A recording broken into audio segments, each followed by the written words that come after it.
የመንፈስ ቅዱስ ኖቬና ቀን 9 የሰላም መንፈስ። ጌታ ቅርብ ነው። በነገር ሁሉ በጸሎትና በምልጃ ከምስጋና ጋር በእግዚአብሔር ዘንድ ልመናችሁን አስታውቁ እንጂ በአንዳች አትጨነቁ። አእምሮንም ሁሉ የሚያልፍ የእግዚአብሔር ሰላም ልባችሁንና ሐሳባችሁን በክርስቶስ ኢየሱስ ይጠብቃል። ሐዋርያው ቅዱስ ጳውሎስ ለፊልጵስዩስ ምእምናን ይህን መልእክት የሚልከው በቁም እስር ባለበት ጊዜ ነበር።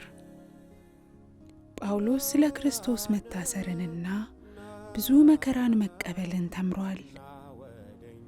በዚህ ሁሉ ውስጥ ያገኘው ፍጹም የሆነው ሰላም አእምሮን ሁሉ የሚያልፍ የእግዚአብሔር ሰላም ይለዋል። ዓለማችን ለቁጥር በሚታክቱ ታላላቅ ጦርነቶች በምትታመስበት ዛሬ የየዕለቱ አርዕስተ ዜና የንጹሐን እልቂት በሆነበት የኛ ዘመን ሰላም የጋራ ትርጉም ሊሰጠው የሚችል ነው። ሰላም ጦርነት ሳይኖር ሰዎች ወጥተው ሲገቡ፣ አርሰው ዘርተው አዝመራ ሲሰበስቡ፣ ገበያ ወጥተው ሽጠውና ሸምተው ሲመለሱ፣ ድረው አግብተው ወልደው ሲያሳድጉ፣ ቤተ ክርስቲያን ስመው አስራት አውጥተው ስለት ሲለምኑ፣ ይህ ሁሉ ሰላም ሲሆን ነው። እነዚህን ማድረግ ሳይቻል ሲቀር ሰላም የለም ይባላል። ሰላም በጸሎትና በእምነት ነገሮችን ለእግዚአብሔር አብ አደራ መስጠትን መማር ነው።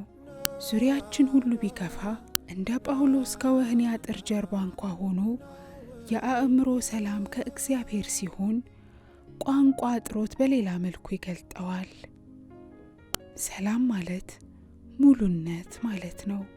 ሰው በጤናው ሲሆን፣ ሰርቶ እንጀራ መብላት ሲችል፣ በሐሳቡና በሕልሙ ያለውን ለማሳካት ሲሮጥና እግዚአብሔርን በያዘው ሲባርከው ሰላም አለ ይባላል።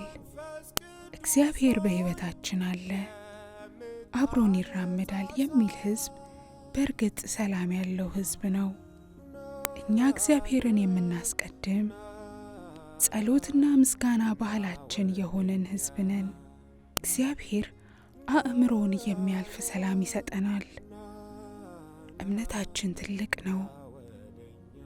በተለይ በዚህ በጳራቅሊጦስ ዋዜማ እግዚአብሔር አእምሮን በሚያልፍ ሰላም እንዲጎበኘን በመቃተት እንጸልያለን።